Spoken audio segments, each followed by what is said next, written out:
Hey, Infamous! So welcome back to the last case of Infamous Friday for this week. This case we're actually going to Chicago. The last two cases we were in Africa, but again, you know, trying to go international here. And so, yeah, this case is actually not that well known. Sadly, there's not a lot of information. Of course, you know, always try to compile all the information I can get. And so I hope you guys enjoy the case, and let's go and get started. But if I lay down and I play dead and I stay dead, maybe you'll get sick of being the monster out of my head, under my bed. Think you're something out of my nightmares, standing right there. But if I lay down and I play dead and I stay dead, then will you get bored of killing me? So of course I do apparently have to give a trigger warning because it does involve the death of a child. What is that? Toddler, newborn, an infant. Oh, is that an infant? 15 months. Yeah, that's an infant. Okay, never mind. So of course, always gotta start with our killer. On December 3rd, 1971, Joan Tribblet was born. She would begin dating a Everett Johnson, who was born on July 25th, 1968. Apparently, Everett was working at a Willowbrook plastic company. Joan and Everett would have 5 kids together, the youngest being Oncwanique Tribblet. Of course, Oncwanique is the point of our story, sadly. And so in November of 1997, Joan would move out of her mother. I don't know if it's Freddie or Freddie, because it was only like one D. And so she would move out of her mother's house. And this would be the last time that her mother saw Oncwanique. On December 19th, 1997, apparently Oncwanique would wake up crying. This would wake up both her parents, obviously, because, you know, she's a baby. So, of course, crying is not how to communicate. Why? That's not how to communicate. So then, of course, they get angry. Joan makes Oncwanique stand up on the end of the bed and makes her stand up till she is sleepy and then goes to sleep again. So apparently, I guess this wasn't working fast enough or something, because it said Joan had strangled her afterwards. She would apparently, they didn't kill her. She would wind up going to sleep and would wake up crying again.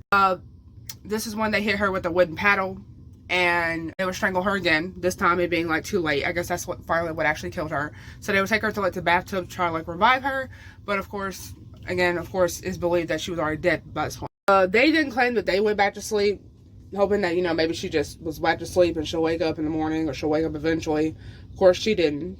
Waking up, it said they actually started dismembering her body, boiling the pieces, and so while they were boiling the pieces of Oncwanique's body, it is said that it caused smoke that was so bad that the neighbors, of course, called the fire department. I guess they thought that was a fire. By the time the fire department had shown up, they had already disposed of Oncwanique's remains to stray dogs. So they basically fed her remains to stray dogs. It was said that there was a knife that Everett had got from his job, you know, the Willowbrook plastic company, and he had used that knife to remove her spine. Apparently, after doing all this to this child, somehow Everett still went to work, and he had basically thrown out like her spine somewhere in a somewhat wooded area on the way to work. And then he went and bought battery acid in a pot. He put the battery acid in the pot, and then whatever remains they could not get rid of, they put into the battery acid, so that way to just completely get rid of any evidence she pretty much existed. And so some sources actually say that her remains were in there for a period of about 4 to 6 weeks. Head, because at this point they hadn't disposed of the head yet. They actually put that in a blender that they had borrowed from a neighbor, and yeah, basically used the blender to dispose of Oncwanique. In June of 1998, the grandmother Freddie apparently finally went to the police, and because she was wondering like why the hell is Oncwanique never coming, but her and Joan would bring herself and the other kids, but never Oncwanique, and would always say that she was with some other family member. But of course, that's been 6 months. It looks a little suspicious. So then she calls police. Joan and Everett are arrested. Finally, they would confess to their roles pretty much right away, and they both will be charged with first-degree murder and, of course, concealment of a homicide, because again, they did try to conceal Oncwanique's body. The remaining children did go into the custody of an aunt. Who the aunt is, I don't know whether it was Joan's sister, Everett's sister. It just went to an aunt. That's all it said. We don't even have the names of the children. And so Everett would tell the police hey, this is where some of the body parts that I disposed of were found. I don't know if it's because it's been 6 months or he was lying about it, but none of those body parts that he claimed that he disposed of were ever found. So in August of 2002, Joan would actually get 60 years on behalf of a plea deal. You know, you testify against Everett, even though that is, I guess, her husband.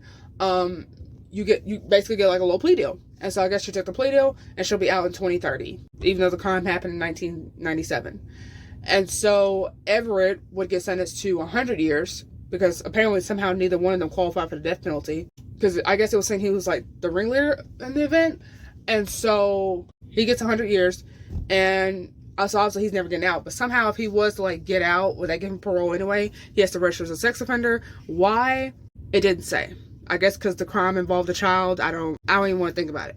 Anyway, so yeah, that was the case of Oncwanique Tribblet and all I could find publicly. Why this case did not get as much news coverage as it deserves, I don't know. Maybe because it was in Chicago, and nothing against Chicago, but there's always like a bunch of graphic crimes going on there. So maybe it's just, like it's just, there's so much. It's like, versus if it was like a small town where like barely any murders happen, there might be like some news coverage at least. So yeah, of course, I tried the best I could. Of course, sources down below as always. And I'll see you females for the next week's cases. Bye!